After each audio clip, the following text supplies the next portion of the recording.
Hey, welcome back to SaveState Podcast, episode 27. I am Matt, your digital Jedi, and this week I am joined by Alex from Too Loud Tech and our bud Rob from Retro Hunters and the Retro Years. How is everybody doing this week? Dude, so excited to be here. Wait, let's go. Let me see, what you drinking? Wait, you too? Hold on. Yeah. You gonna pop Nah, it? but you're not. Yours is probably better than mine.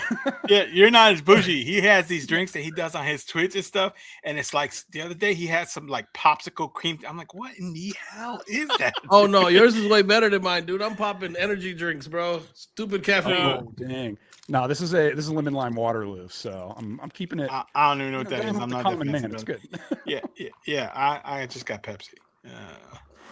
How are you guys doing, man? Dude, I'm doing so good. I don't know if you guys can see this, but you got that right there? Yes, we do. Let's go. Yeah. So just finish my Super Metroid playthrough. I like to play through Super Metroid kind of like every December. I don't know why. It feels kind of Christmassy to me. I just love it. It feels cozy.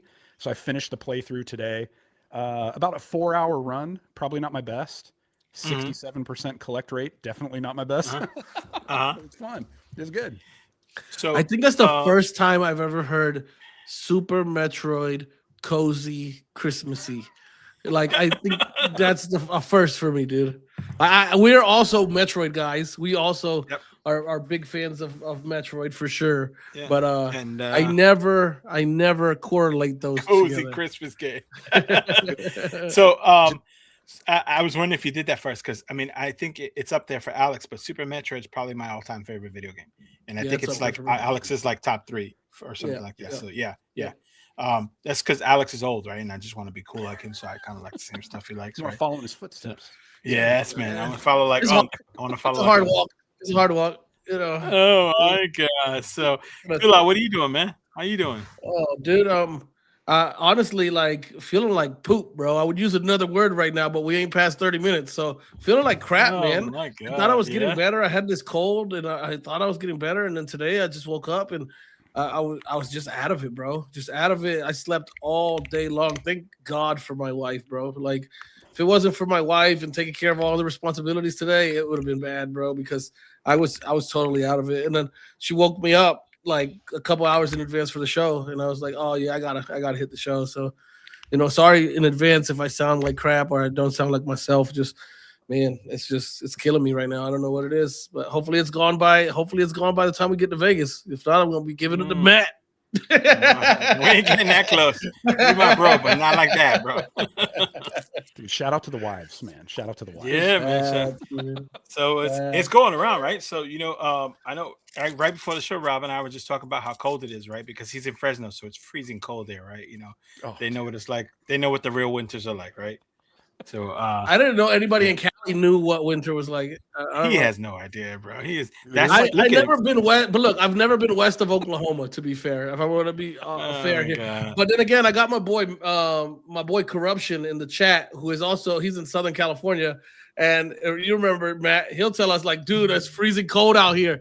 Like, what's the 65 temperature? degrees. It's like 65. Like, hey, bro, bye, dude, bye. He knows. Yeah, good. Yeah, that's awesome, man. It's cool. What are you guys into this week, man? Tula, what are you playing anything new, or what are you doing? Actually, thank you for asking. I want to give a quick shout out to Asus. Look out for a review coming on the channel here soon for the Asus ROG Zephyrus G16. I just got plugged in with Asus. Big dream of mine to work with them. So really, really cool. I'm excited about that. So right now I'm actually using the G16 to do this podcast, and it's a beautiful machine. I got to get some testing in. I would like to test it against the 395 because I know that's the hot thing right now. Everybody's all excited about these 395 devices coming out with these APUs, and I want to test that against the 5070 that is in this machine and just see how it does. Also, too, the winner of this competition will be the one that goes with me to CES. So nice. We'll see. Nice. And then also to Metroid on Switch 2. Yep, that. Yes, sir. Yep. Have you started Metroid yet, Rob? Metroid 4? I do not. So I don't have a Switch 2, but I have thought about picking up Prime 4 on the original Switch. But I got to be honest with you, I am like kind of wholeheartedly a 2D Metroid guy. So okay, I don't know, man. We're the same way, but this is really good, man. I heard some critiques. We heard some critiques about it first. I'm about 11 hours in. It's really good, man.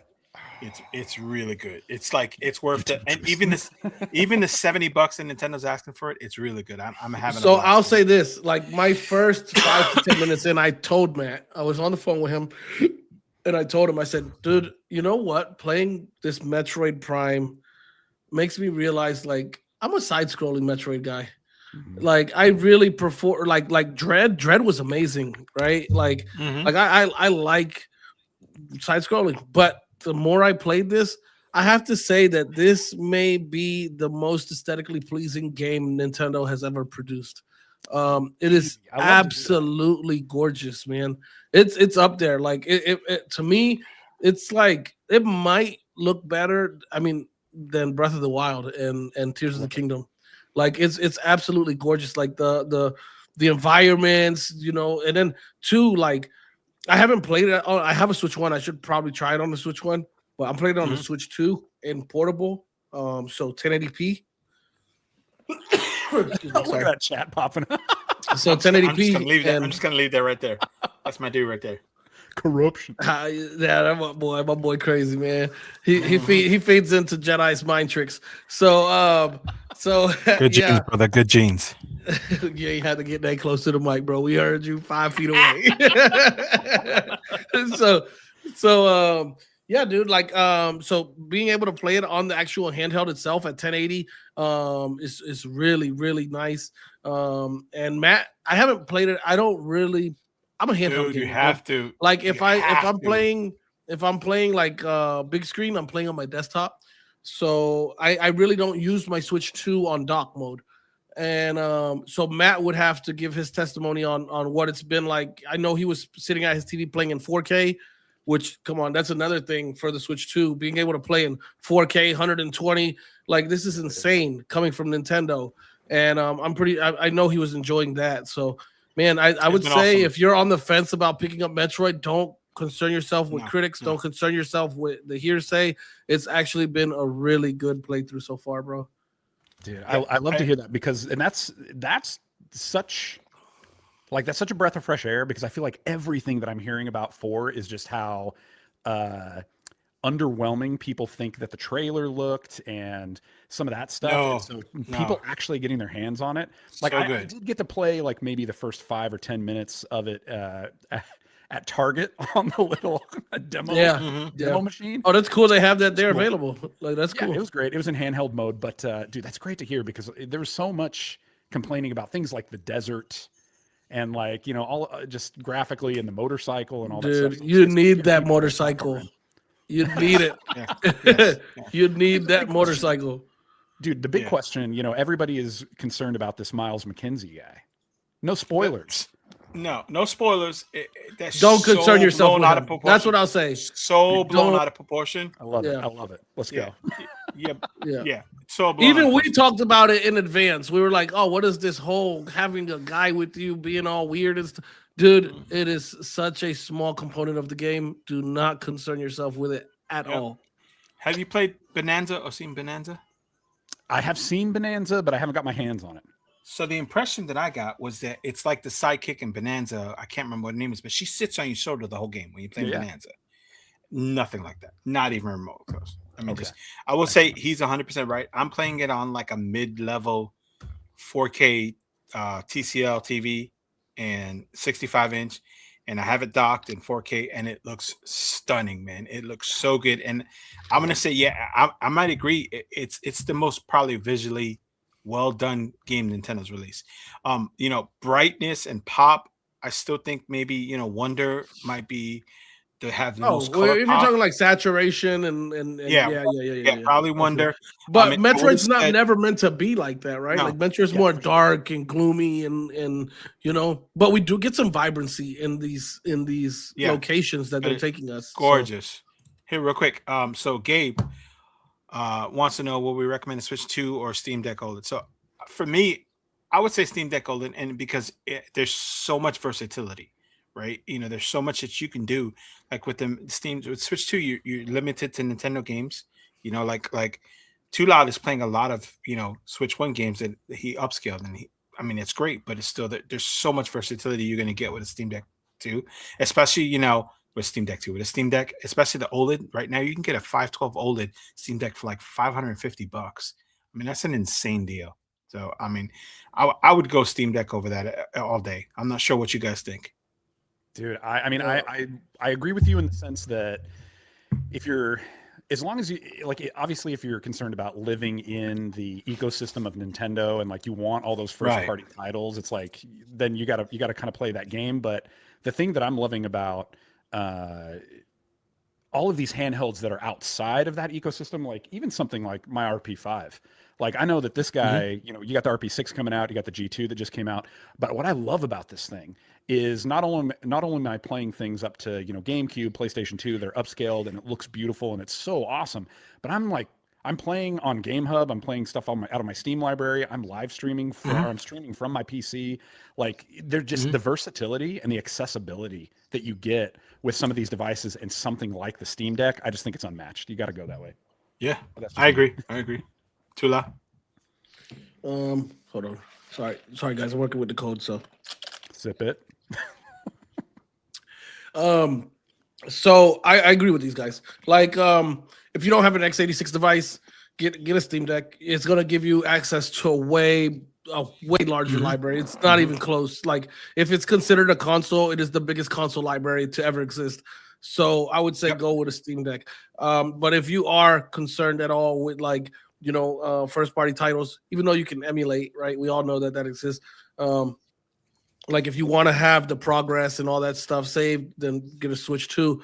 But honestly, I think at the price points, how close they are, I would. It hurts because I really like this. I really like the Switch 2. Like I really like it a lot. I do too. But yeah.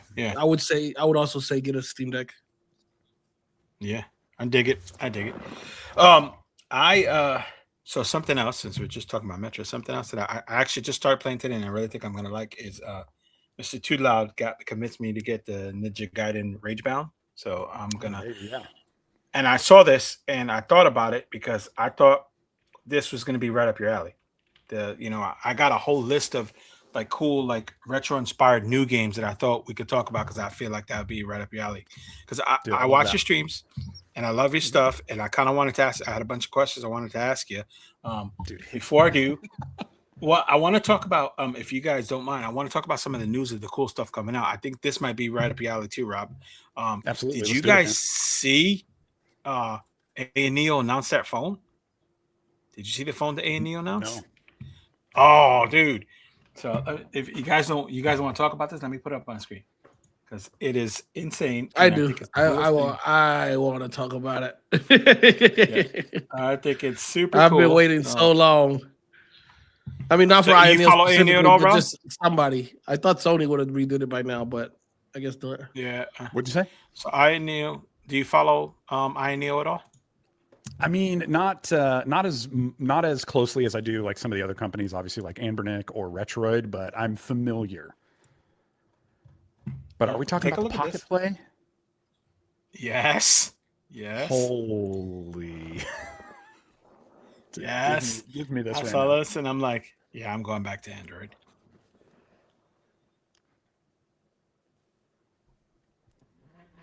In the name of gaming, we reshape mobile entertainment. Yeah, Pocket Pool. Look at this fool.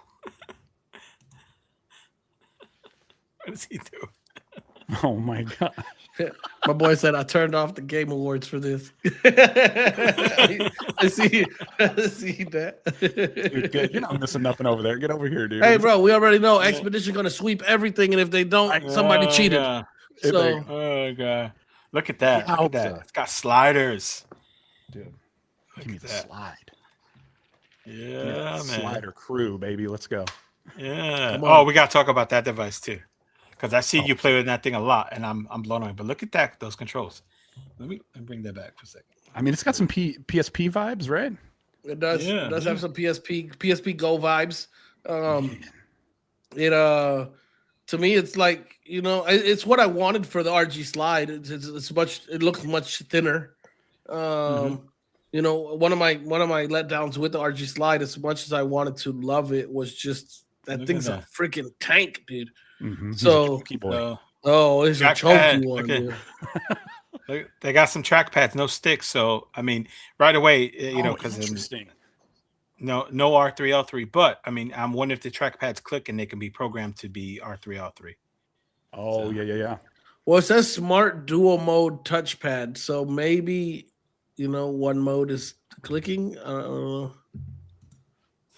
Dude, I don't know about the trackpad, man. Interesting, right? Yeah, I'd have to get my hands on it. Yeah, anytime I've messed with a trackpad, it's not been great, but somebody's got to get it right at some point, right? Yeah, no joke, man. Well, the Steam Deck ones aren't bad. I think that this is a really cool product. Like I guess I'll start. I think it's a really cool product. I'm happy to see somebody re-entering the space with something like this. I was hoping for a long time that it would have been Sony, with another Xperia. But apparently Sony that's not any of their concern. I think that this is going to be really, really cool once we start getting some like a ROM image from the Steam frame, and we're able to use this as a portable light indie machine for playing like right. Steam games, and then having connectivity, like all the time connectivity. Like we'll probably lose phone call access, but call me when AN makes a phone call. So we'll probably, like, with using a Steam OS ROM, we'd probably lose phone call ability, but we should still have access to the internet. So being able to have this all the time internet device, I'd much rather have a device like this with internet all the time than a tablet. So I think that that's really cool. I would like to utilize it like that. The camera lenses look really tiny. I was hoping for a good shooter. If I'm carrying this thing around, I would like it to be a good shooter, just so that I could use it for whatever I'm working on, whatever project. But I think it's gonna be pretty cool, bro. Like INEO, as much hate as the company gets, and a lot of it is well deserved. I'm not gonna argue with people on that. Like their customer service sucks. Their shipping times suck. Just their attitude toward the consumer sucks in general, but they are not scared to innovate. They're not scared to do something different that everybody else is not doing. And I'm looking forward to it. I'm hoping that it has at least a Snapdragon 8 Gen 2, an OLED panel, and I don't know. I'll have to see what the trackpads feel like. But that's me. So I don't really game on my phone at all, but I want this because I'm impulsive. I'm not gonna lie. But I'm curious. I really want to know what Rob thinks, because I mean, Rob is one of the people that I've seen that absolutely loves the RG slide. He plays on it constantly and stuff. So, how does this fit into your? Go ahead, you can play with it. I know we're not going to make fun of you that much, but go ahead, you can play with it. I mean, here's the deal. I'm kind of along the same lines that playing on my phone gets really tough. Kind of the thing that was kind of the gateway into modern emulation for me was the Delta emulator, but any sort of touch controls or something on the phone didn't work, and then you have to have a Bluetooth controller that carrying with you, and so that wasn't really working. And so then getting into some of these devices, I think that was sort of like the next stage, the next phase that sort of started to work for me. Something like this, I think, is interesting. I like the slide feature. I like all of that. The thing that often will be a deal breaker for me is going to be the trackpads. I'm not a huge fan of that. On the flip side, I don't find myself playing. If I'm going to play something that's going to involve needing to use a stick, it's usually going to be on the RP5. Even the slide, I don't play a lot of stick-based stuff on there. I really just like the D-pad. So I could see something like this being pretty cool, pretty interesting. But I don't know. We'll have to wait and see. And at the end of the day, dude, I got to get my hands on it, because for me, it's less about because I know there were some concerns about the slide and how chunky it was and like all that kind of stuff. And it really, for me, came down to getting my hands on it and seeing how it felt. And I found that for me, it just worked. And something like this, maybe it just works. But I don't know, dude. I'm kind of on the fence on this one. So I bought the slide because I don't know if you know this, but I'm impulsive and I buy everything. Heck yeah. Right. Dude. So and then I got rid of it in like 3 days. I just maybe I didn't give it a fair shot, but I found it to be so unbalanced and it was just awkward to me. And I'm just like, this isn't for me. I said, let me sell it while it's still hot and everybody wants it. And I got rid of it. And maybe it was a bad call, but I don't know. I was like, this isn't for me. It seemed the chunky is fine. Cause I mean, all these, look at this thing. This thing's a freaking brick. It's a monster, right? The chunky's fine. But it's just, I just didn't enjoy it. I don't know. But if I'm be honest, I probably didn't give it a fair shake either. But it just wasn't. Yeah, I think for me, it is. I mean, I'm not gonna lie. There's a mix of it. It's a mix of a couple of things. I mean, there is the novelty of the sliding function. That's very cool. It is very cool. Yeah. That is just what it is. Like that's just kind of cool, and I enjoy that. If it didn't do that, I mean, that takes away a little bit of the novelty of it. But I will say that I personally love that. Like I personally feel like it's pretty pocketable. I can take it with me. The ability to play, what it can play up to, I think is pretty cool. And I don't know, dude, like I was watching a lot of the early reviews that talked about it being like super heavy and imbalanced and like long play sessions can get tough. Like I think especially Russ, Retro Game Core, was saying some of that stuff, but I just didn't find that to be the case. So I think it kind of depends on what fits for you and just what goes with your hands and stuff like that. And I personally found the slide to be both comfortable and incredibly sexy.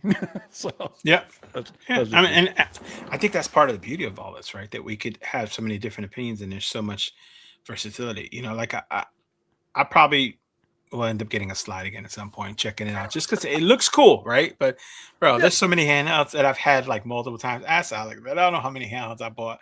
This thing sucks, and then I buy it again. And this thing sucks, and I buy it again. I love it, and it's just I don't know, man. Dude, he loves it for a week. He loves it so much he sells it by Friday. He's like, I love it, and then it's gone. Like, hey, I sold it. Like, and then 2 weeks later he'll pick another one up. Like, why'd you buy it? He's like, I don't know. I gotta try it again. I gotta give it another shot. I gotta see if this is the time. I will say, it's one of the things that I love about the slide, and it's also one of the things that I love about the chromatic, which I got sitting back there, is when you have them out in public, they are conversation starters. Yes. Like when people, it's like when people see something like this, they don't really know what to make of it, and I haven't had too many people be like, oh, hey, what's this, or what do you got there? Next to nobody. But when I have the slide or the chromatic sitting on the table or they see me using it, I mean, immediately people are like, dude, what is this? That's awesome.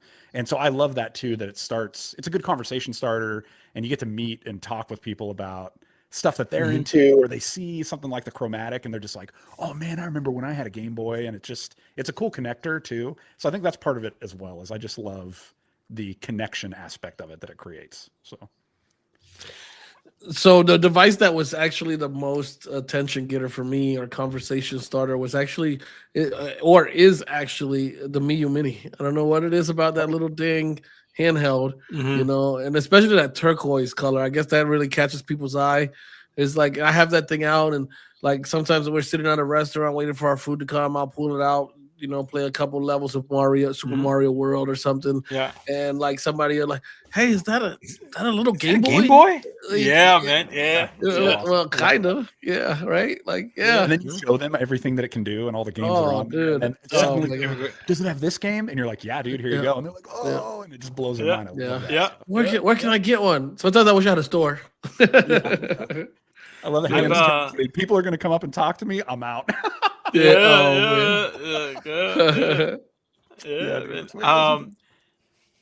For me, actually, funny you say about the RP5, because I've gotten a lot of RP5 and the G2s. Is that a Switch Lite? What is that? Is that a Switch Lite? What is that? Okay. Oh yeah, no. And then I'll be like, no, and I'll show them a game, and then I'll be like, but it does play Switch, and I'll put a Switch game, and they're like, what? Yeah. gotten a lot of questions about that. I love that. Probably the Steam Deck, or is that a Steam Deck? I'm like, no, it's so much more. But yeah, definitely. That's really funny. You don't have those aren't conversation starters. See, now I got to get an RG Slice so people could talk to me in public. Yep, I remember the first time my oldest son seen the Retroid Flip 2, and he was like, "What is that?" And I was like emulating some Switch game, and then the next thing I know, he's walking across the house with it, calling his friends like, "Hey, I have a Switch Flip." Like, yeah, I bet you don't have a Switch Flip. Like, hey. His friends like online, like looking it up, and they're on speaker. He's like, "I can't find it anywhere. Where's the Switch Flip for sale?" Like, dude, stop playing with him, man. Tell him it's not a Switch Flip. That is too funny, man. That is too funny. Are you into like any of the PC gaming stuff, like the 395 devices and like the Super X, or like the Z13 Flow? No, dude. Do you do any dabbled yet? So, do you do any what kind of Nintendo is that? Someone's grandma. That's crazy. That's crazy. Dude, that reminds me. We're watching Stranger Things season 4. I'm trying to get my wife caught up on it, and we're on that. We just watched the episode where the dude is. Where no spoilers. No spoilers. No, last season. He's doing last season.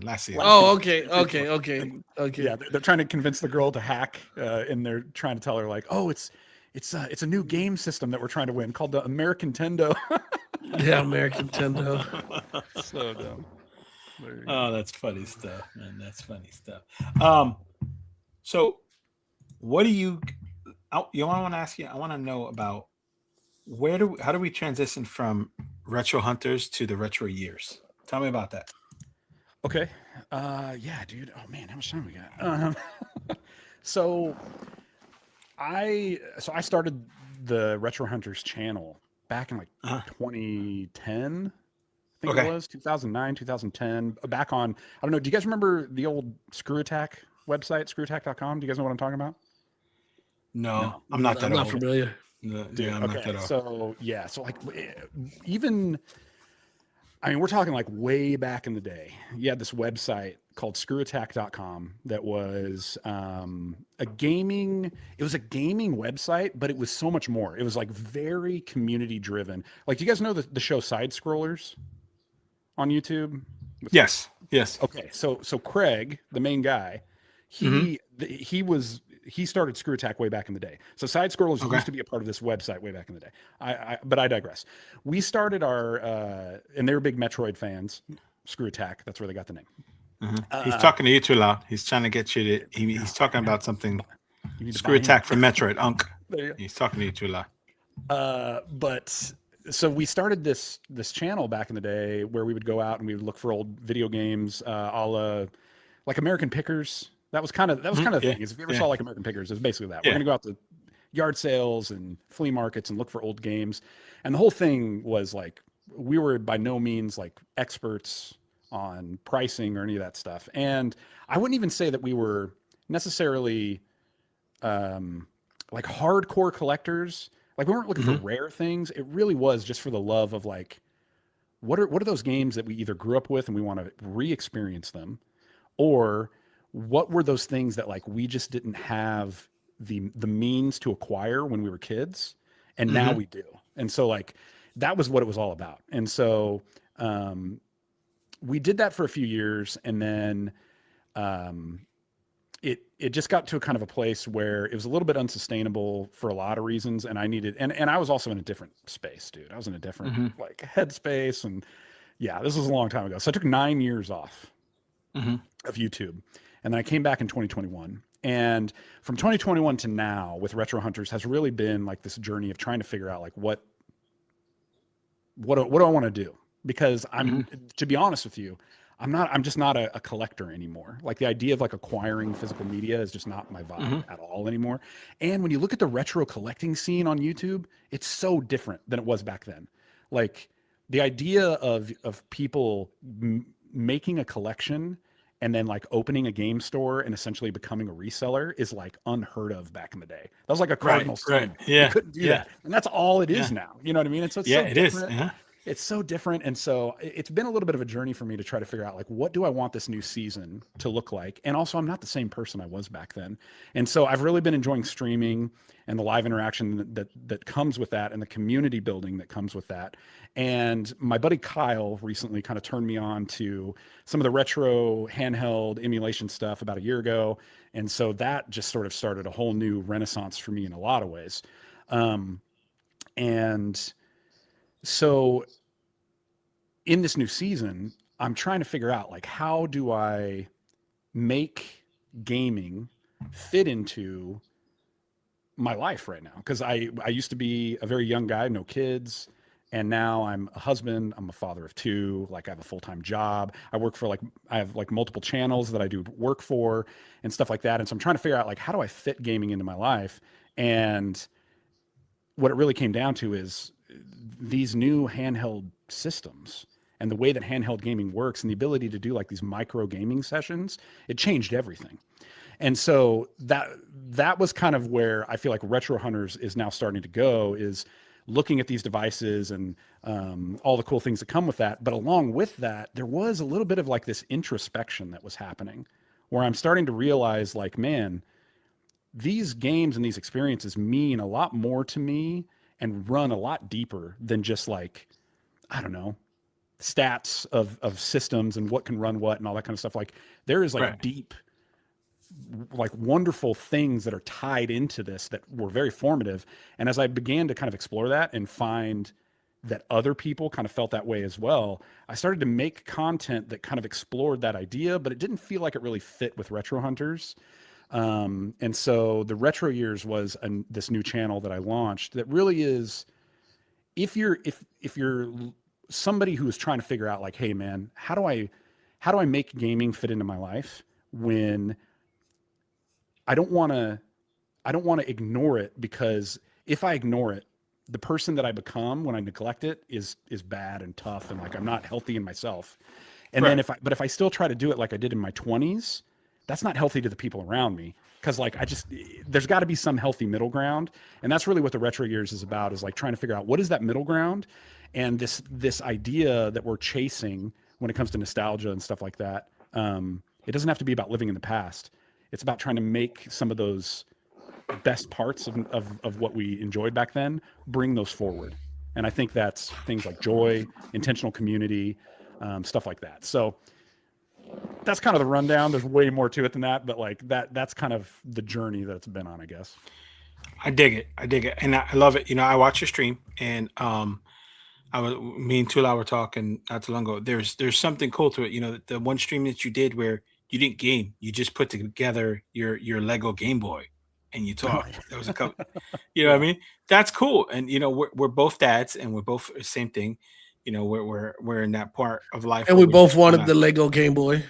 Yes, yes. So watching, and you remember when he was watching it, when he was doing it, he was stopping and he was drinking his weird drink with his pinky out and stuff. I think it was like an orange sherbet, something, or you know, the rainbow sherbet. Yeah. So, and just that, but then like something else that I found super fascinating, and I thought was a good segue to talk about was, I think it was like last week. You did this stream and you said, you know, and I love it. It's playing whatever game with the crew, right? And you did Sonic 2 with the crew. And we were talking about it. I've never finished a Sonic game. Yeah. And I started thinking about like all the games that I've played that I've enjoyed from my childhood. And I was trying to remember how many of them I actually finished. And I don't think there was a lot, man. I don't think there's a lot of games that I actually finished. Have you finished a bunch of games? You mean just in general, or on stream, or what? Like, no, in general, in general. You know, yeah, I think so. I mean, for me, it's actually kind of a video idea that I'm kind of messing with, is that, you know, everybody will tell you that like, it's not the destination, it's the journey that's more important. And like for so many things in life, like that's true. Like that makes sense. But like for me, when it comes to gaming, it's sometimes like the destination is the thing. Like I want to get to the end of the game, and I want that ending to pay off. I want it to matter. Like I want the time that I invested in it to make me feel like, whoa, dude. Like I mean, like we were just talking about earlier today, So on my Discord we do this game of the month club, and so every month we pick like 2 or 3 games and we all play through together. I like to say it's like book club but for games. But so for December we're playing through Final Fantasy Adventure on the Game Boy. We're playing through Batman on the NES, which I'm holding off on that and just doing that on the stream. And then the other one was Super Metroid. And one of the things that I love about Super Metroid, no matter how many times I play it, the last 30 minutes of that game is art. It is beautiful. Like, it takes you on this emotional roller coaster. And by the end of it, when you get that screen that's like the mission was completed successfully, it feels like a payoff. It's wonderful. Another example, one of my favorite games of all time, Spec Ops: The Line. Like, that is a powerful game, especially when you get to the end, and it's just crazy, dude. And so, yeah, I'm not one of those people who's like, I gotta finish a game, otherwise, like, it's the end of the world. But I love when I can play through and get to the end of a game and get to the end of that experience and feel like, man, the journey was worth, like, the destination was worth the journey. Like, the juice was worth the squeeze. Yes. Yeah. What about you, Tula? Do you remember like a lot of those old retro games? Do you remember finishing them? Did you finish them? Or I did beat quite a bit as a kid. Actually, I feel like I beat more as a kid than an adult. To be fair, like I think for me it's the opposite. I think I've completed more as an adult than I did as a kid. Well, as a kid, it was like I didn't have this big old library of games that I'm just switching between constantly like I do now. As a kid, it was like I have like 1 or 2 games at a time, so I'm more likely to just continue the game, just continue. Even if I lose and I fight the same level 5-10 times, I'm going to continue because I don't have something to switch to. So I'm probably one of the few people that I know who beat Echo the Dolphin, and that game was brutal. Yeah, that game was brutal. Yeah. I mean, I beat Dead Cells in 2 days. So like, I remember that. I do remember that. Yeah. Yeah. So like, if I want to, like, and I go through these kicks where now it's like I'm working a lot or I'm just having a lot of time with family, and I get into this phase where it's like, man, I really just need to beat a game right now. Like, I need that feeling. Like, it's a feeling that it gives me an accomplishment where it's like, it just comes to me, and it's like, dude, I don't know what I'm going to play, but I need to beat game right now. So, but I would say, like, yeah, I beat a bunch of the Sonic games growing up, Echo the Dolphin, Super Mario World, Mario 3. Super Mario 3 is a blast, yeah. Yeah, that was a huge game for me. That was huge for me growing up. Super Metroid. And those are the games I can remember really, like, off the top of my head that I did beat as a kid. As an adult, though, like, no, I will say, like, it's like Netflix, man. It's like I have so many, and I hate to give them credit. I hate to give. God dang it! Damn you, Javi. So we got a friend named Javi. His channel is called Play Retro, and he has this thing that is like, oh, when you get a new device, just put 20 games on per console. Don't like stack your whole library. He's like, you'll never get through everything. You're going to spend more time browsing than playing and blah, blah, blah. And I argued with him and kept telling him, like, dude, I'm putting all my games on here, my whole library. But there's a reason for it. It's really true, dude, because if I have all those options, I'm bouncing between them. And I'm not finishing anything. Another thing is, too, like us, as far as like creators or even collectors, so it's not just creators, collectors too, who collect all these emulation handhelds. If we're not using a program like SyncThing or something like that, where we're passing our save files between devices, like continue to start the game over and over and over, it gets tiring, So I really recommend, if you're not using SyncThing and you have multiple handhelds, please do yourself a favor, watch a video on SyncThing. I should probably make a video on SyncThing, but I know there's plenty of good tutorials out there already. Just find a tutorial on using SyncThing so that you can transfer your saves between games, and it does it by itself. So it will make your journey of going through your backlog a lot more simplistic. And but yeah, I as an adult, I have not beat as many games as I would like. As a retro, as far as modern games, yeah, I beat a ton of modern games, but retro games not as much anymore. Retro games are harder to beat than modern games. Yeah, Yes, so I agree. I'm gonna say I that. agree. Like, yeah, I agree.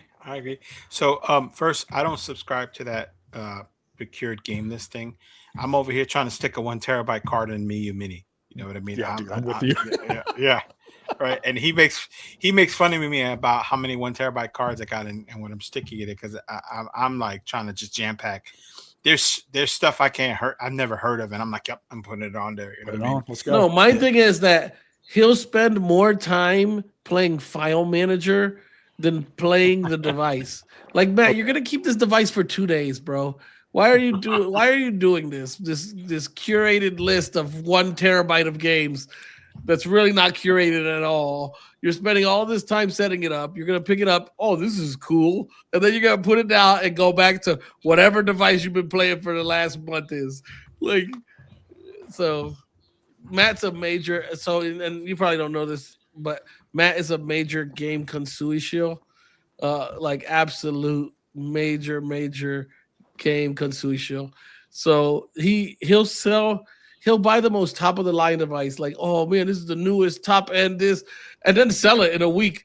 He will not sell a game connoisseur handheld to save his life, bro. Nobody likes you. Yeah. Dang. Dude, the thing I will say when it comes to like loading up the library though, like, because I can relate when you say like there'll be something on there that you don't even know and you're like, yes, put it on.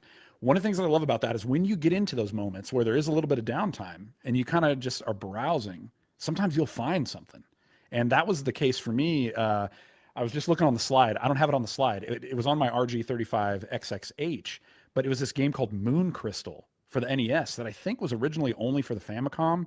I'm not 100% sure. I don't think it was released in the US, but I had never played it before and it caught my eye. And then I ended up playing through the whole thing. If you've never played Moon Crystal on the NES, I highly recommend it. But I would have never found that, and I would have never known anything about it if it hadn't just been randomly locked in there and I happened to be browsing around. So I can see the merit for both, but I definitely I'm with you, dude. Like, just load it up. Let's go. Yep. So so funny you say that. So I still do it. I just, I know better. I know that the other way is better, but I still load everything up to the max. Yeah, I do. That is funny. That's how I found. You ever hear of AirZonk on TurboGrafx 16? Dude, no. Honestly, I haven't even explored the TurboGrafx librrob. I haven't. Oh, that's because you're not as old as Matt. There's some cool games there. There's some cool games. Well, I'm not going to put his stuff out there, but Rob did tell us before the stream that he's way older than I am. So, but I'm not going to put it out there. I mean, so funny enough, he was even shocked, dude. He was even shocked. He was like, "Wait, what? I did." So funny enough, I actually got an AARP card application in the mail last week, and I was like, "You sons of bitches!" And I threw it away. I was like, "You bastards!" I threw it away. You gotta get that early bird special, baby. Oh my god. Yeah, so like Zonk is the TurboGrafx 16 mascot, and it's got this. It's a shooter. It's like a space shooter, but it's with Zonk. It's a blast. I had a fun. I played through the whole thing on the Trimier brick, and dude, I have to write that down. I don't have one. Yeah, AirZonk. It's like they have a character named Bonk, and then they made a game called AirZonk. Yeah, like the Bonk's Big Adventure and stuff. Oh, dude, I thought you were saying Turbo Zonk. Dude, I got that one right there, baby. Oh, yeah. There you go. All right. Yeah, dude, I'll go on the TurboGrafx 16. A lot of fun. If you like shooters, if you like Gradius or games like that, it's definitely a lot of fun to play. Yeah, totally fun. Gradius 3 on the Super Nintendo kicked my butt as a kid. Yes. Oh my god. Oh, I love those games though. Yeah, I love those games. Excellent. Gradius and Salamander and all those other games. Yeah. Excellent games. Excellent games. Yeah, I totally get that, man. So the other thing like the other day you were playing Batman, right? And yes, yeah, we started Batman on stream just this last week. That is a ruthless game, dude. Dude, is a ruthless game. And I watched you for like 45 minutes, and man, he's really good at this. I remember sucking at that game, man. There's a part, Alex, in this on the board, and you're gonna know exactly what I'm talking about. You have to make this jump, right? And there's like 2 platforms. There's one here, and there's a pit of some green thing, and you gotta like. I remember not playing that, stopping playing that game because I couldn't figure that jump out. And I watched you the other day, and I said, "This son of a bitch," because he just did it. I was like. He's like, all you got to do is drop down in this spot. And just, I was like, bro, I remember childhood like raging out and tossing that game across the room and not playing it ever again because of that. There's certain games I just choose not to play because they just always brutally beat my ass. Like, like that Batman Ghouls and Goblins. Ghouls and Goblins. Yes, Super Ghouls and Goblins. I'm not playing this game. Like, as much as I want to, I just never get far. Like, bro, it just doesn't happen.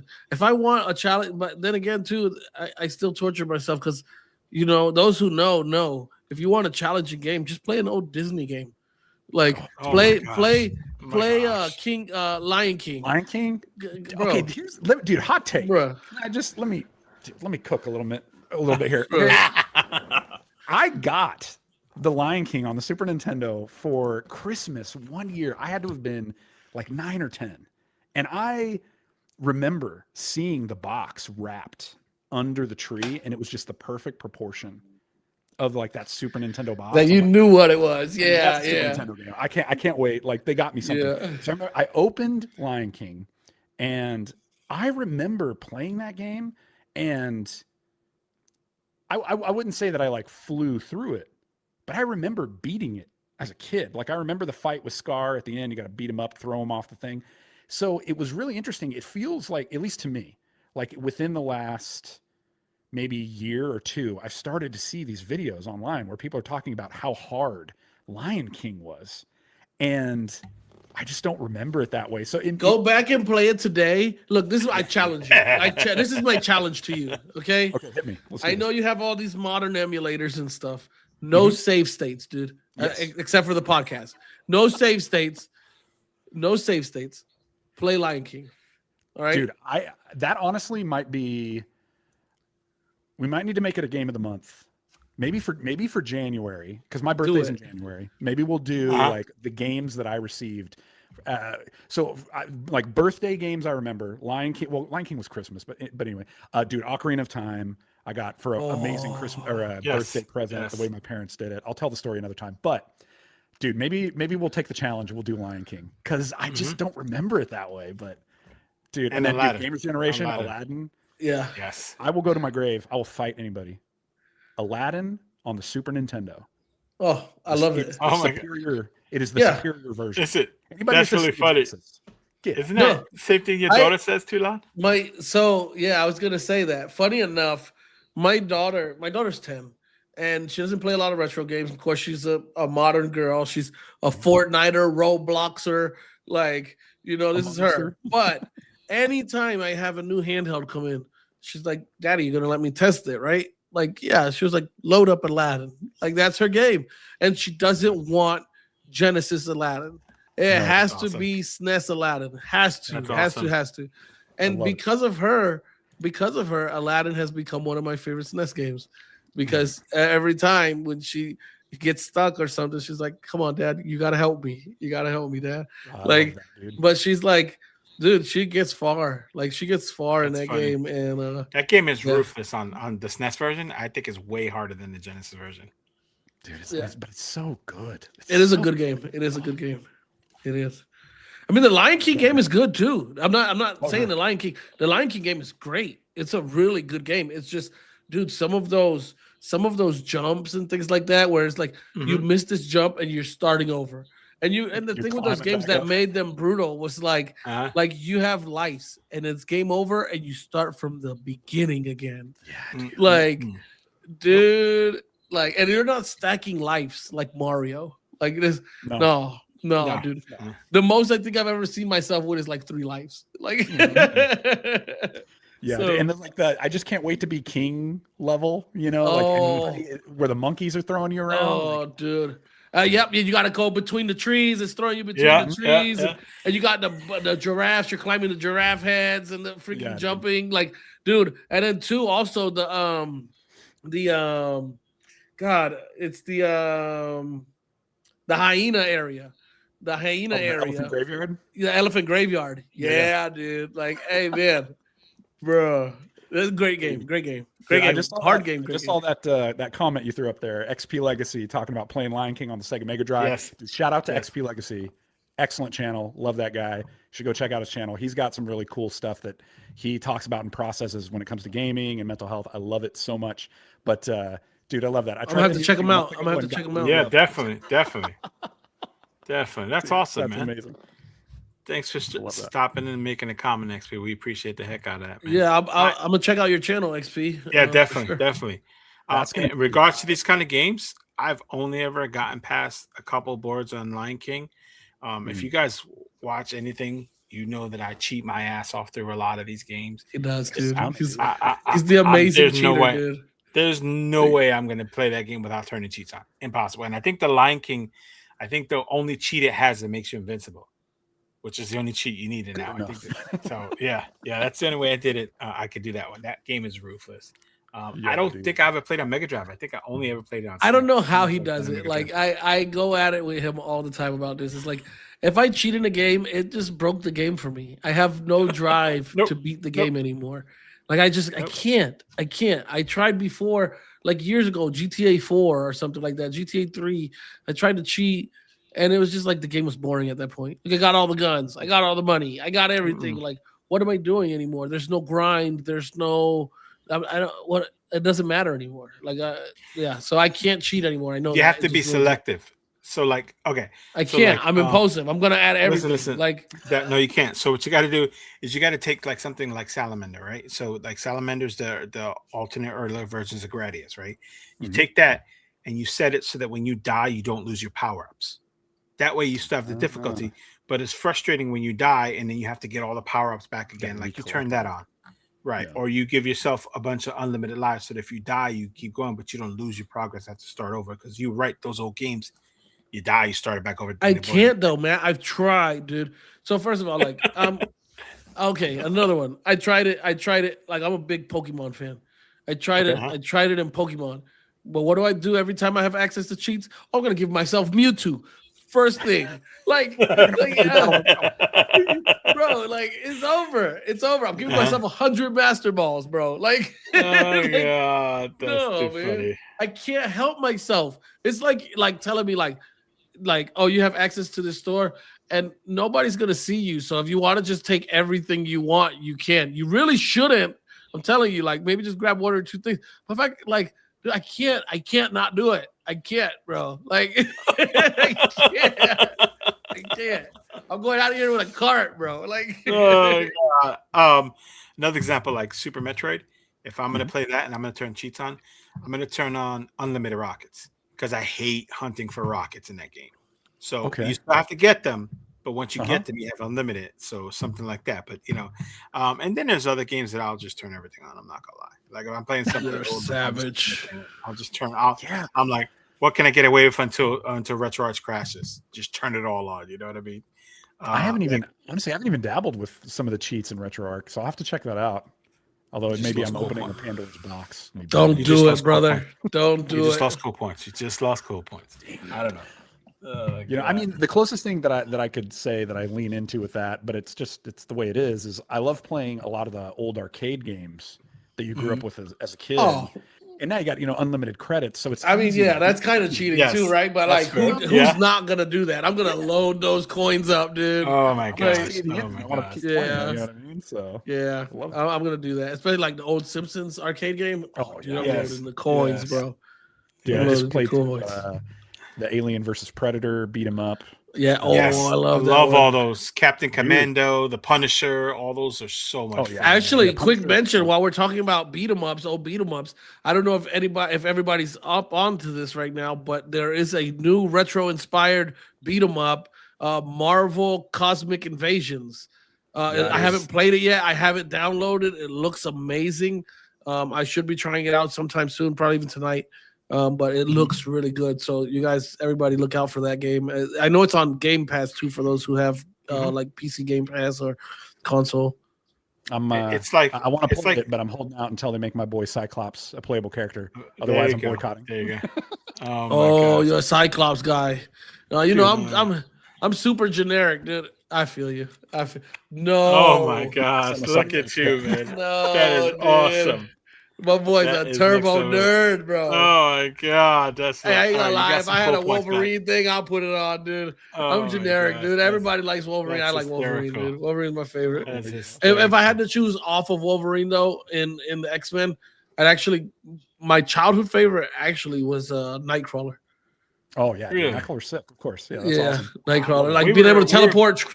Like, come on, dude. I know it's cheesy, but I remember as a kid, me and all my friends were really like digging Gambit, just with the throwing the cards and the Cajun accent and blowing stuff up with the cards. Oh, Gambit was dope too, though, bro. Yeah, like, come on, man. He got the staff and he got the cards, bro. Like, super cool. That's pretty good. It's really good. Speaking of retro Beast, devices, really quick, Beast was cool to me too until I found out he was a nerd. Then I was like, he's not that cool anymore.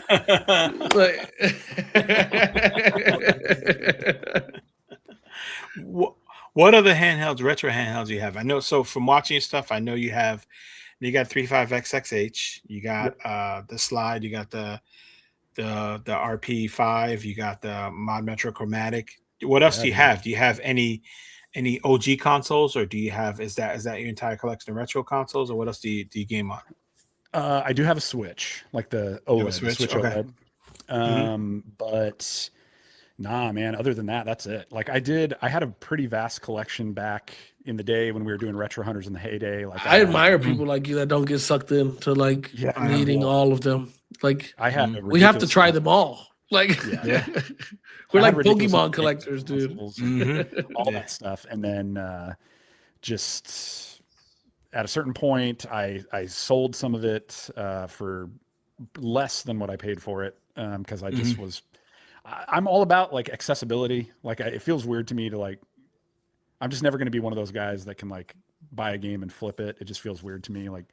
And that's like no judgment on somebody else, but that's just I don't feel good about that. But I got a mod retro related question for you. What's your favorite chromatic game? Dude, bro, hang on. I have it right here. I feel like I know what you're gonna say, but let's see. Oh, you have a stack of chromatic games. You're a bad Wicked Plague, dude. Dude, yep. Is that the Metroidvania one? Is that the Metroidvania one? Yep. Yeah. Yes. My one complaint about this game, a little bit slow. Too short. Yeah, it is short. It is. I wish it was longer. And it's a little bit slow in the combat. Like it's a little slow. I didn't mind it. I felt like I could just like settle in and enjoy it. But I like if it was a little more frantic, I could get down with that. But the length of the game, I wish it was longer. But easily, that's my favorite one so far that they put out. Which one's yours, Tula? I don't know. I have a hard time between Wicked Plague and Dragon Hymn. Dude, so Dragon Hymn, I have that one too. I've been playing through it. I got stuck. I need to jump back in, dude. It's a little. I want to pick up Sabrina, and I at first I was like, Sabrina, girl game. I'm not playing this. But I started watching videos of it, and I'm like, yo, wait, Sabrina kind of looks dope. Like, can't lie, at first I was like, oh, it's like a Barbie game. I'm cool. Like, but no, it looks dope. It really does. Also, too, I'm gonna pick up it's called like Taki Tori or something like that. Like, with the chicken or whatever. Yeah. It looks pretty good, dude. Watching videos, it looks pretty good. And then Chico something. Someone with a little grim something, like a little skull guy. Oh, what's it called? I know what you mean. I can't think what the name of it is. I should just pull up the. Yeah, that's what I'm doing too. They got some really interesting stuff. They do. I like what they're doing over there, dude. Gravitork is really Gravitork. Good. Yeah, so my buddy picked up Gravitork, and he was like, I can't get the hang of this. Like, bruh, you're just putting yourself toward the different side as it goes. Like, I can't explain it to him, but it's like, bro, it can't be that hard, dude. I'm going to grab Gravitork and beat it just to make him feel some way. That one's pretty cool. My 8-year-old actually really gravitated, pun intended, towards that one. She really likes it. That's like her favorite one. So it's been cool to see her kind of jump into that one.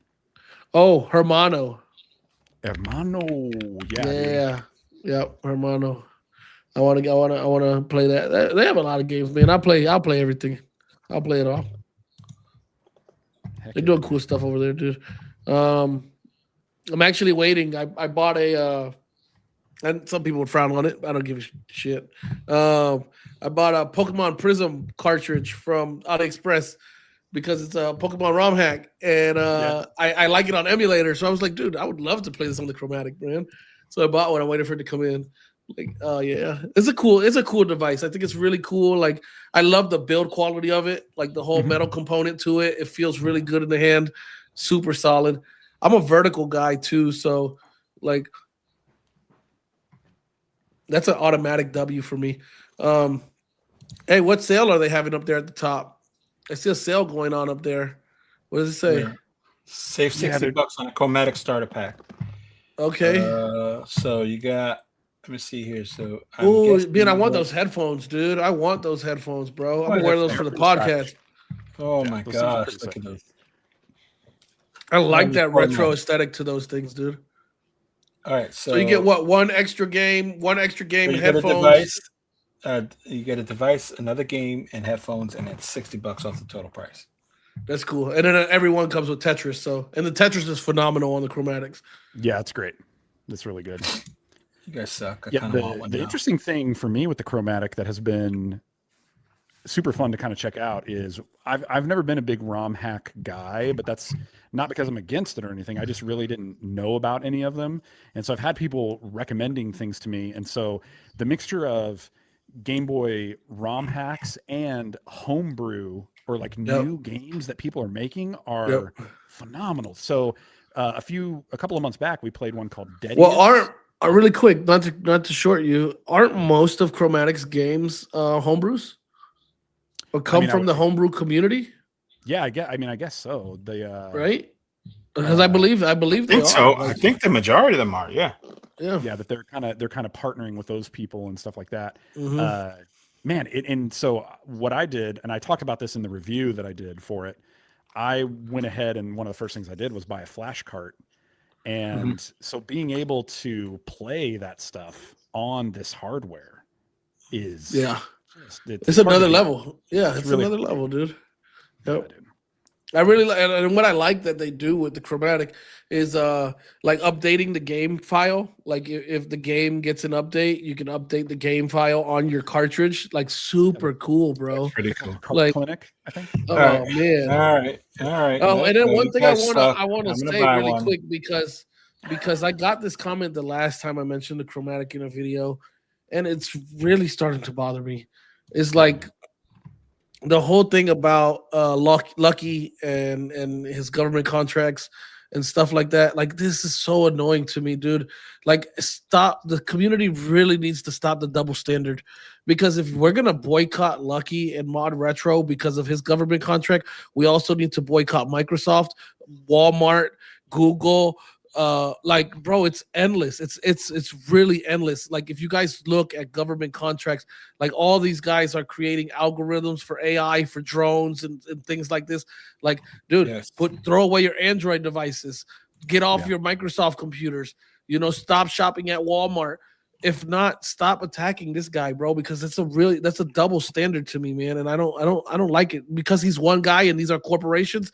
It doesn't make a difference, dude. Like, just stop that. Get off your high horse. That shit's really irking, like bothering me, man. It's dumb. It's a great product at the end of the day. It's a great product. He likes he has a hobby that he enjoys the same as us. And who else is making this product for us here? Right. Like, let's be grateful for what we have coming from him, dude, because it's awesome, bro.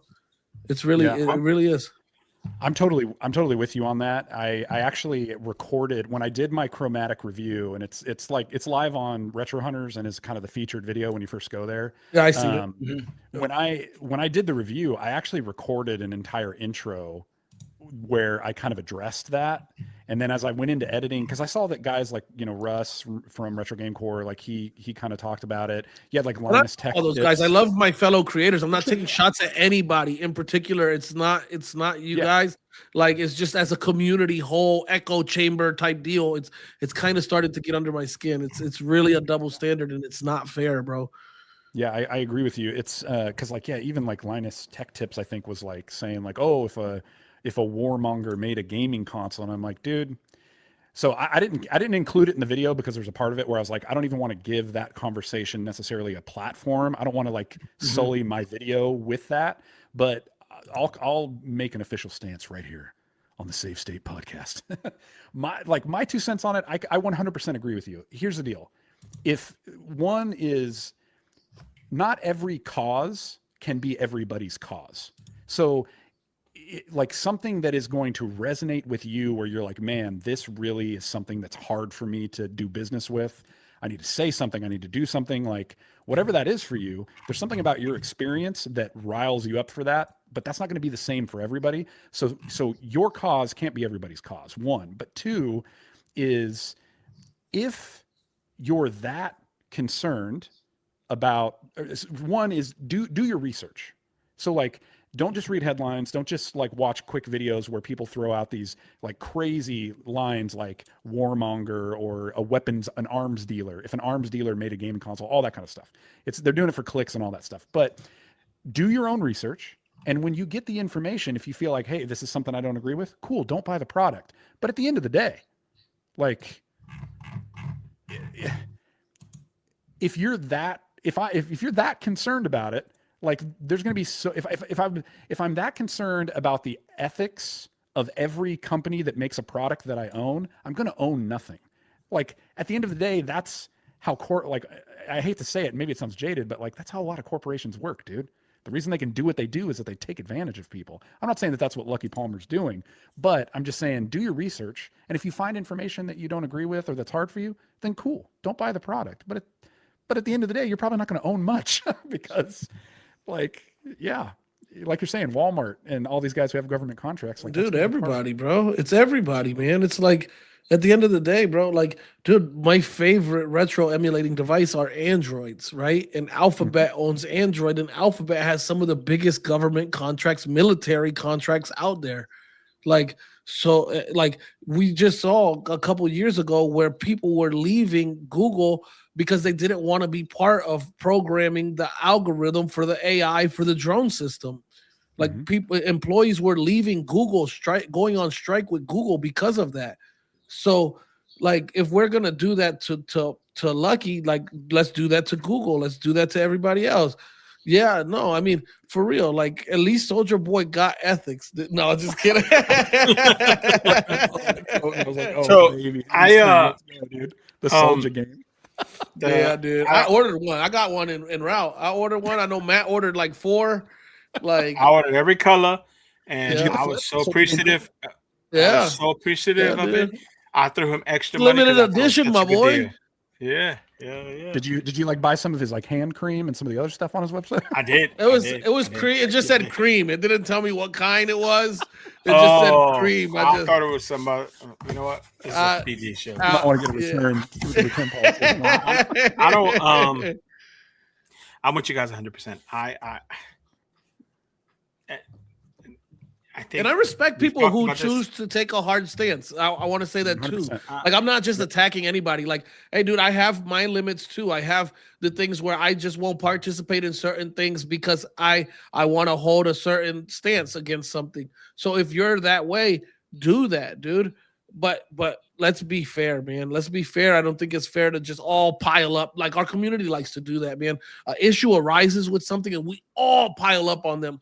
Man, we're gonna be lonely. We're gonna have a very little amount of, dude. How many of these companies do we think are supporting the CCP? Oh, like, dude, let's be honest here, dude. Yep. Like, how many of these companies are supporting the Chinese military right now? Yeah. Like, come on, man. Come on, come on, man. I get, you know, and I don't want to just keep going on this, but it is what it is, man. I said my piece. I get people have a hot take on all that stuff, and I think people get upset, and people get upset and get worked up, and we've talked about this a bunch of time, and I've said this before. I think the internet promotes keyboard warriors, that are people that are brave and super judgy of other people for stuff that they're into, because it's a safe space. And I'm not trying to attack anybody specifically. I think that's a side effect, and it impacts a lot of things, that people have these incredibly strong opinions about stuff that, because it's safe and they can express whatever they consider to be controversial or challenging the man or any of that stuff. And then I don't know. I'm just not, I try not to engage in that stuff. So Michael Benny just brought up something. Just one best multiplayer game in the awards. The Game Awards are going on right now, and I started to watch some of them. I only watched enough to see something that I was excited to see, which is going to break Too Loud's heart. Hades beat Battlefield 6 as action game of the year. Hades 2 beat Battlefield 6. So look at Rob's face. Look at Rob's face. I saw that and I was like, yes. Oh, and I was like, yes. And I'm like, Too Loud's gonna be so pissed. So yeah, Hades 2 won action game. Oh, he's gone. Oh, dang it. He's gone. He's needing a minute. He's gonna come back, and we don't have enough YouTube points for him not to curse me out minute. So he needed a minute. Yeah, he needed a moment to say, look, he doesn't know. I put him back on stage. Look at his face. Welcome back, bro. He doesn't know. Bienvenido. I give him his space. Yeah. So Hades 2 beat Battlefield 6. It beat the crap out of Battlefield 6. They said Battlefield 6 is so bad that you have to be like a loser to play it. No, I didn't say that. I'm just kidding. I didn't say that. I'm just teasing. But yeah. So but the video game awards are going on right now. Whatever, dude. Of cool stuff. Yeah, I saw that. I was like, he's gonna be so pissed. I was kind of excited about it. So wait, now I need to know, like, is best multiplayer game the only award the Expedition won? Like, I don't know. It's still going on. It's in every category. I doubt it's gonna lose anything. It should have swept everything. Like it got best actor so far. It better get best indie. Best actor, best voice actor, best freaking music. It needs best music for sure. I don't know about the best music, but I know for the thing so far that's before we started here was that it won best voice actor. But it's in like every category. I'm sure it's gonna win. If I'm gonna vote, I'm gonna give best music to Silk Song and my girl Sherma. Ding ding. You know what I'm talking about? Oh my god, no. Did you play Expedition 33? I did not. I don't have that. Is it on PC? Okay. It is on PC. On Game Pass. Yeah, I guess that would be how I'd have to get access to it, is on Steam. But dude, you hear that soundtrack and you will change your mind, bro. Like, they played it at the beginning, and I was kind of. It is so good. It came on at 8, and they played it at the beginning, and I was watching JD Analog then Caffeine and Consoles live stream, and it was kind of like that music was kind of underwhelming for the entry point of the video game awards, because it's so just like it's like chill, like mellow. Yeah, like if I want to go to sleep, it's beautiful. It's beautiful, is what it is. It's really beautiful. Like, dude, they were selling vinyls. Like, they sold the soundtrack. Yeah, totally. And the soundtrack was really good, dude. Like, man, story too. They should win best story. Like, oh man, that thing was a tearjerker. I'm not gonna lie. I'll have to get access to it at some point.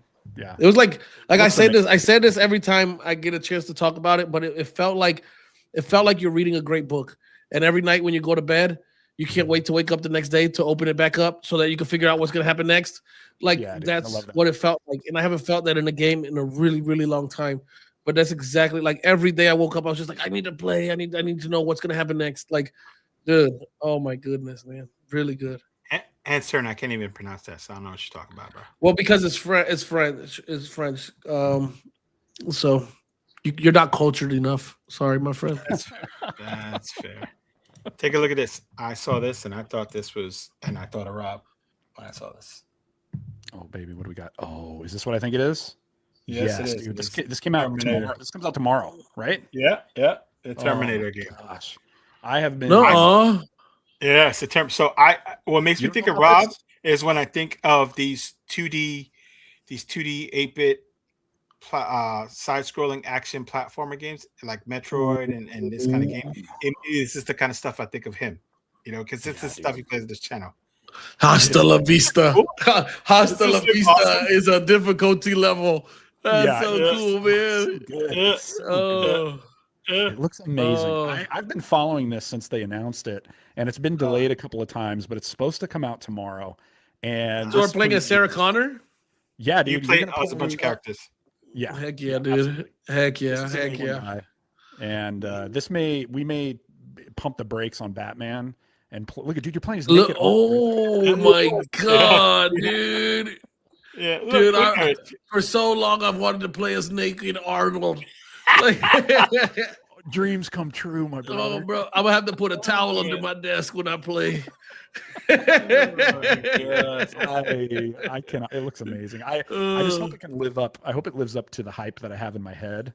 But we'll probably play this on stream this coming Tuesday because you know what I hope when I see games like that. Like one of my biggest things is like, Portmaster, please, Portmaster, please, please, Portmaster crew, bring this over. Like it would be so good on a freaking retro handheld.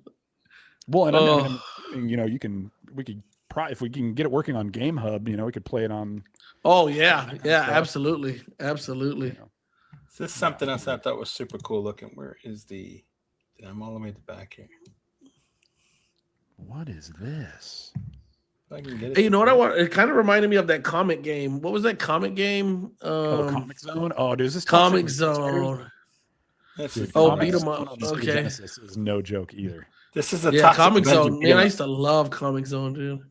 Look at this. This is like a Toxic Avenger beat 'em up. No, this looks great. How cool is this? I was like, oh, this is me. It's really interesting that this kind of, it's like they saw the success that Shredder's Revenge with the he did. And then you got this one, you got the Marvel one coming. Wasn't there a Power Rangers one that hit like? Yes. I think there was a Power Rangers one. Yep. It's Rita's, it's just this year. Rita's something. Power Rangers, Rita's, and something else that I thought was pretty awesome. Yeah, a lot of fun. Let me see here. That one's called Toxic Crusaders, by the way. Okay. This one here is I'm chomping at the bit, waiting for this one. Too loud. There is, and knows what. Dude, I wonder if is it what I'm thinking? I don't know if you're cool enough. Maybe it is what you're thinking. Are we about to get the power of Grayskull going? Yes. See, that's my dude. Too loud. That's my dude. Too loud. I got you. Dude, Too Loud was ridiculing the hell out of me for this one, man. And really? Oh no, dude. With reason. I'll explain after. Look at this. Look at this. Oh my god. I was a big He-Man kid when I was growing up, so. Mm-hmm. Oh, heck yeah, dude. He-Man and the Masters of the Universe. I can't wait. So there's no date for this yet, but I cannot wait to play this. This looks awesome. Dude, look at that, dude. You got freaking She-Ra up in there, dude. Man at Arms. What controller are they playing with? What the hell is that thing, dude? I don't know, man. What was that jank, bro? Like, look at that thing. Oh, there he is. Look at him. Oh my gosh. Is that awesome? Dragon Pearl of Destruction. So let me tell you, limited run too. Okay. So let me tell you, we're ending a podcast. We're hard capped on the time, and like 30 seconds left. And that's like, hold on. I gotta show you guys the most amazing thing in the world. Like, he pulls this up, like, and where everybody's sitting there like straight face the whole time, like, bruh. Like, dude, really? You just got to find your audience, and I'm so with you on that. Oh, really? My gosh. This is Ninja Gaiden Ragebound. This is the one that Tula convinced me to get today, so I'm gonna check this out tomorrow. Yeah, dude. See, I haven't got to. I played the demo. It's so good. Yeah, it's so good. Yeah, it's hard, but it's good. When we pulled these and we were talking about these, this was all stuff that we thought would be perfect, like for your stream and stuff that was right up your alley. Yeah, it almost. Yeah, we're always looking for like retro-inspired modern games. You know, yeah. Like, I'm always looking for side-scrolling Metroidvania platformer action games, and like, you ever play Iron Meat? It's like a. I know it sounds a terrible name, but it's like a Contra game. Yeah. Oh, it's so much fun. It's a good game. So, was that the Ouya console? So, y'all remember the Ouya, dude? Yeah. Hey, I think the Ouya was before its time, bro. Is what happened. Oh yeah. If Ouya came out today, it would do good. Yeah, it was before its time, man. Dang it. So, so my mother is a gamer. She's in her 70s. She's a gamer, and she's a Contra aficionado. And she played Iron Meat, and she burned through that game, and she loved it, dude. Such a good game too. Yeah. I'm looking forward to. Okay, I don't know. I played it on stream back in the day, but I need to go back and revisit it just on my own because I really enjoyed it.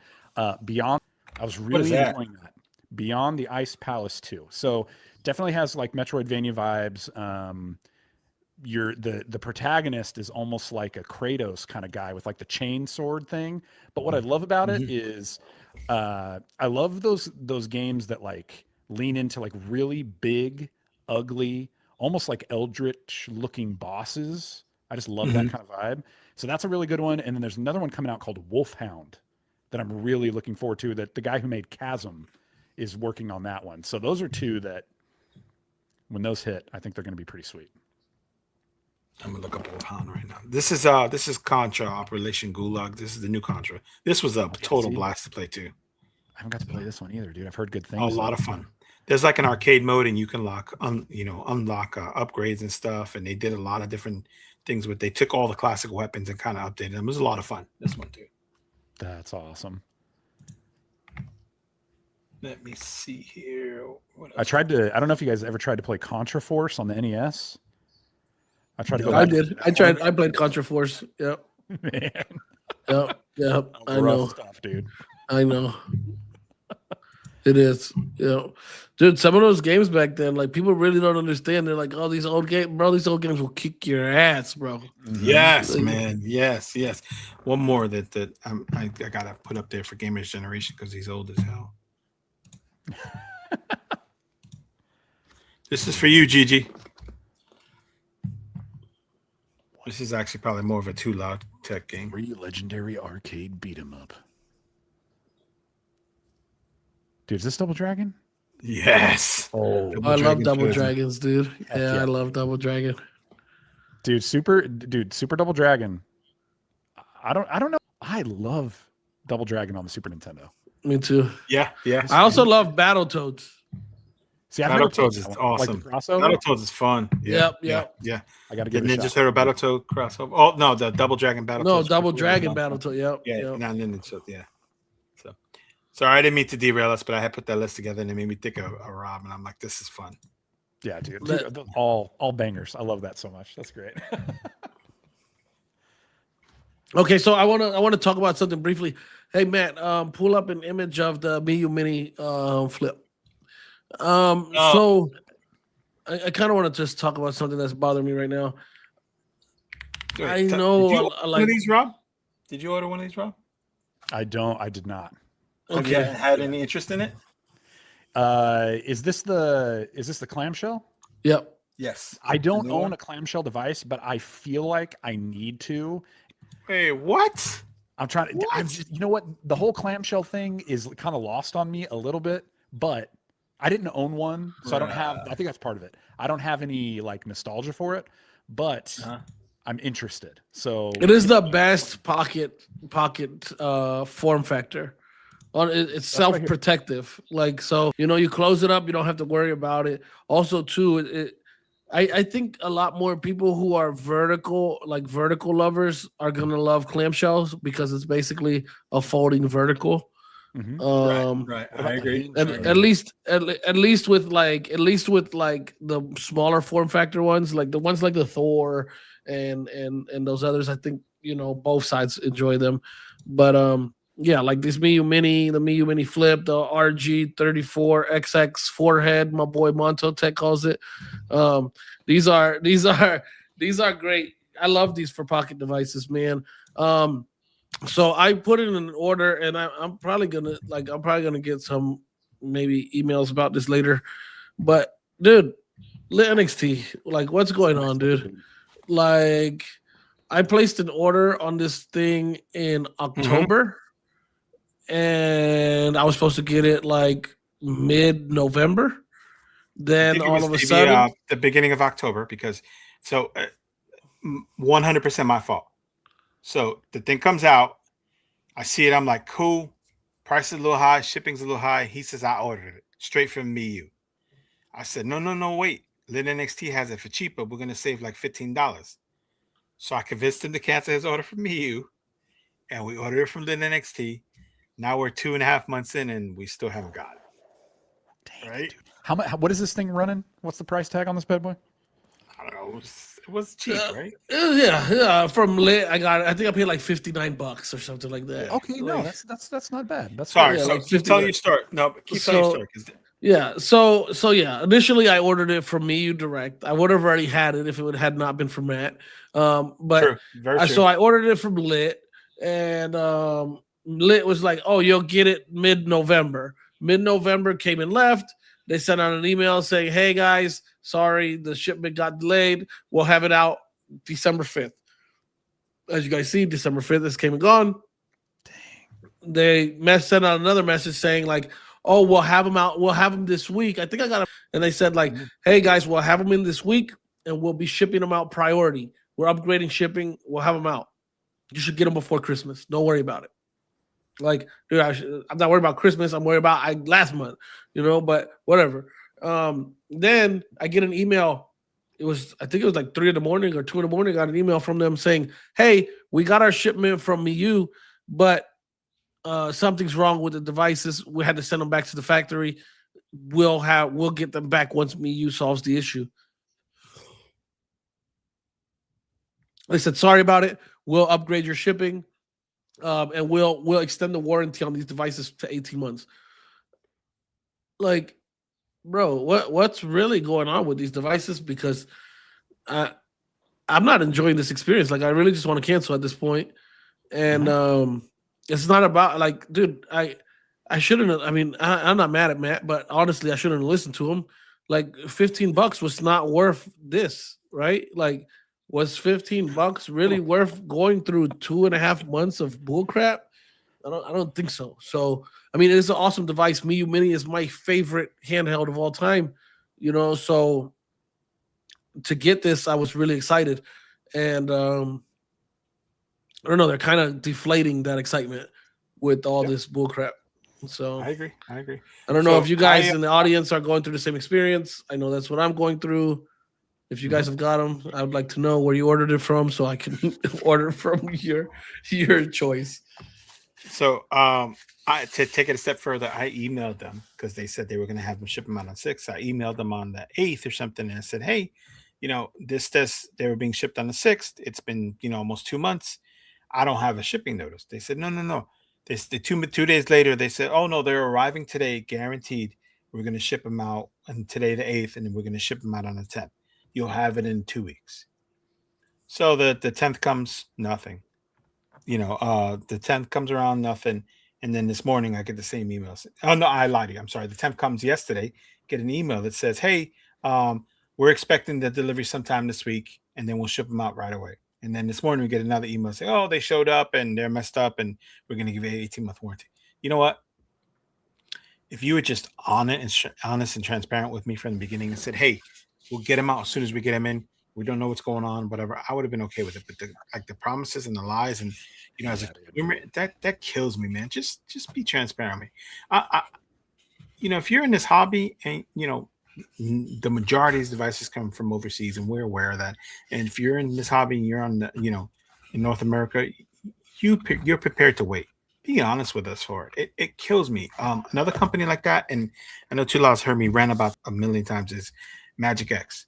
They lie to their customers over and over and over again. First it was the chipsets, and then it was this, and the new device they got. I don't even think they've shipped it yet. It was supposed to ship like 3 months ago. Every time it's the ship, "Oh well, this happened, and now this," and just be honest, man. And it just kills it for me, man. I'm assuming that's where you're going with that, Tula, but that was kind of, Yeah, no, it is. It's just it sucks, bro. It's like, dude, if why even take pre-orders so far in advance? Mm-hmm. Like, you're taking my pre-order in October. It's already here. It's already past the first week of December, and you're still not shipping the product. Like, and then you offer me as a condolence, like, oh, what did they say? They'll give me a free 5-volt charger. I don't give a crap about your 5-volt charger. Yep. Yeah, that's a slap in the face. I'd rather just be honest. I'm not even going to plug that thing into my wall. Like, what are you talking about? Your 5-volt charger? Like, oh man. It sucks. Yeah, I mean, like you said, man. Like we go through. We know we're ordering from overseas. It's gonna take a while, right? But nobody wants to be sitting here. This is feeling like Ioneo, like at this point, right? So I don't know. Yep, I just wanted to mention it. I wanted to mention, like, if anybody else is going through this, it sucks, and I'm also going through it. We're not getting favor here, so I wish I was getting favor. Miyoo, send me a flip. Dude, I'll have to figure out what the clamshell situation looks like for me, because, dude, the hinges. That's all I hear about. How bad? Dude. I haven't. Overblown. Dude. So I didn't do a lot of clamshells either, and I got the AYN Thor, and it's easily my device of the year. I've had so much device fun of the playing year. that, playing 3DS games and stuff on it, and I missed all that because when the DS came out, we just moved here, and we're young married couple figuring stuff out, and then when 3DS came out, we were new parents, and so I missed all that. So I'm so behind on content creation because all I do is play video games. Between that and Metroid, I'm so far behind because all I've been doing is gaming. Dude, I play Nintendo Switch on one screen and watch Netflix on the other screen, same time, chilling. And then I pull out my Switch 2, and I'm upset because I'm like, why doesn't this have a second screen? Oh my gosh, where's my second screen? Yeah, it's so good. It's such a good device. It really is. Oh my gosh, I love it. Really quick, Matt, I want to get into. So I'm usually streaming on this, so I don't get to show it. 395 devices. Oh, it's trying to find me. If you're trying to figure out what's going on, it's trying to figure out where I'm at. But yeah. Here, hold on. Let me stop that. Look at that thing, strobe. Yeah, it's trying to do that Windows hello, whatever. So yeah, 395 device, dude. Z13 Flow. It's gonna be very similar to the upcoming Super X from 1X Player. The difference being that the Super X will have compatibility with 1X's water cooler, so they'll be able to push the TDP up to 120 watts, where I think this stops at 80, and then that will have an OLED screen. I have a 64 gig model. I've been using this for a bit now. I really love this device. It is so powerful for APU. Like, this thing is a monster. Like, I there's nothing that I haven't been able to throw at it and play it. My desktop went down on me for a couple days. I literally took all my peripherals, plugged everything into the Z13, and was able to run my ultra wide Odyssey on there, my secondary display, play Battlefield 6. Like, it was like my desktop never broke. Like, it was insane, insane performance. Like, I've seen the videos of other people with 395s, and I guess I'm the type of person who, like, I really just have to experience it for myself. But upon experiencing it for myself, I can say firsthand that this thing outperforms what I was thinking in my head by a long shot. Like, it is so good. Like, having a tablet like this is amazing. Like I said earlier, I'm trying to figure out if this is going to go with me to CES or the Zephyrus laptop. But this is 2.5 pounds, and the Zephyrus laptop is 4.5 pounds. So yeah, dude. That's so awesome. Yeah. And can you pull up some image of the Super X, Matt? Because the Super X is, I'm kind of on the fence. And I know this is like first world problems here, but I don't know if I'm going to get rid of this and get a Super X. They're really pricey. These are really pricey. The Super X is also going to be really pricey. Super X is going to cost more. Super X is costing more. So let me see here. Oh, you're pulling it? Okay. So yeah, here we go. Super X is amazing. Yeah. So same Super X is the same size screen as that, right? Like a fraction bigger. I think this is 14 and this is 13 and a half. I think the Super X is 14 and the Z13 is 13 and a half. So Super S is going to come in the 395 and the 385 options. But the Super X has the one thing, and it's kind of a caveat there, right? Super X has that removable micro SSD, right? Yeah, it does. But we haven't seen much, and there's a lot of speculation. Yeah, they're kind of unobtainium. So yeah. Yep. So there's a lot of concern there that you know, that there's a feature that's not available on these devices. You look at them; they're very similar. Like the design language is very, very similar. They're exactly, yeah. So, and I don't want to say like, oh, One X is biting Asus, because One X has been producing handhelds in this form factor as well. So I don't know who, but they're very similar form factor. They both have that magnetic attachable keyboard. Like that one is an add-on. Right now, you're getting it for free if you order it during this pre-sale, but this comes with its standard on the Asus. So there's that. And then I got this one open box, excellent condition from Best Buy for $1,850, 64 gigabyte model. So what is this one? Entry level, we're looking $1,899 for the 385 1 terabyte with 32 gigs of RAM. Then you go all the way up to the 395 with 128 gigs of RAM and liquid cooled, and it's $2,699. Okay. And what is the 64, like the middle ground, like 64 1 terabyte 395, which is the exact equivalent to my Z13? $2,199. $2,199. Okay, so this is very similar. Like, let me pull it up here. I would like to see. That's the Indiegogo price. The regular retail is going to be $2,559 or $2,459. Ooh, okay. Yeah, it's going to be $2,400. So.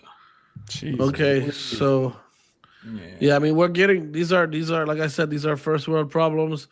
Even with today's prices on RAM, you'd still build an insane PC for that. PC for that. Yeah, facts. So the Asus not on sale. The Z13 64 gigabyte 395 1 terabyte is actually $2,399 on Best Buy's website. So this is $160 more. Oh, you said $2,399? Yep. All right, so it's only like $60 more. And this comes with the keyboard all the time. Mm-hmm. Okay. So that one you'll later have to buy the keyboard additionally. Interesting.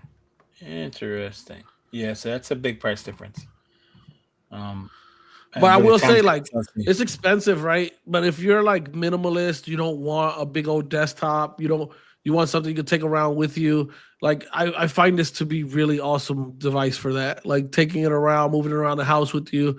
Like the thing, like I've used gaming laptops for quite a while. Like I have my prior gaming laptop on the left of me right now, which is an Asus ROG G15, and I used this as a like a primary desktop for a while. It took over my desktop space. And one thing I would say with gaming laptops is they're not gaming laptops. They're not meant to be played on your lap. Yeah. Like you're gonna cook your junk, like it's not gonna be cool. It's very, very hot and it's not comfortable. So the difference with these is that the vents blow out of the top of the tablet. So you're not having to worry about all that heat, right? And I find that really, really convenient. Also, too, something that used to bother me with a gaming laptop was like the keyboard being in the way. Like if I have this on a table in front of me and I'm putting my hands out with my controller, like I don't want to always rest my hands on my keyboard, right? Or on my palm rest of my keyboard. So now I could remove the keyboard completely and just get it out of my way. And that's really convenient. And but like I said, I was able to completely replace my gaming desktop for a couple days with the Z13, that's really amazing. So take that. I think once the prices come down, I think these are going to be a little bit more mainstream. Probably the flow because of it being an Asus product, and One X player is kind of unique and boutique. So it's probably I think the flow is going to be the winner here. But I'm curious. I can see a lot of people waiting secondhand. Waiting secondhand, and I think at that point, like these are gonna be amazing, like amazing purchases secondhand. So, and I don't blame them. I really, really don't. Like, I'm surprised that my wife hasn't smashed my teeth in for buying that flow. So, or demanded like another couch or like something obscure, like a new bedroom set or I don't know, whatever, new car. You know, my wife. I'll say that this kind of stuff is not stuff that I'm super well versed on, but the thing that I love about what I'm seeing is it just all comes back to what I talked about earlier, is accessibility. It's like, I remember being able to game on a PC meant owning a huge machine, and then owning a gaming laptop. It still was like this big, chunky, like very expensive thing that you would lug around. And this idea that everything is getting smaller, more accessible. And then, like you're saying, Matt, I think eventually as the price goes down, it becomes more mainstream. And so it's just a really interesting time to be in the gaming space, to see it's like innovation now is so different than it was in the 80s and 90s. It was all about, increasing the graphics and stuff. And now it's almost about making things smaller, more accessible, right? More portable, and but keeping the same power. And that's amazing. Like, I just love that. It's so exciting. I think the part of it that never goes away is the more power aspect of it. But I think, like you said, because of innovation, it just gets smaller and it just becomes more readily available. And I'm excited for what the future is going to be in gaming, and how things, like you said, are shrinking and become more readily available. I think, especially like PC gaming and handheld gaming, I think consoles are going away and PC gaming is going to become the standard. And I'm excited for it. So it's phenomenal to me. Like, can you imagine just like every time you just sit at your desk, you slot this into its dock or whatever, and like it's one plug that goes into the bottom, and all of a sudden your desktop is fully functional, and you're powering through whatever workload you have or whatever game you have.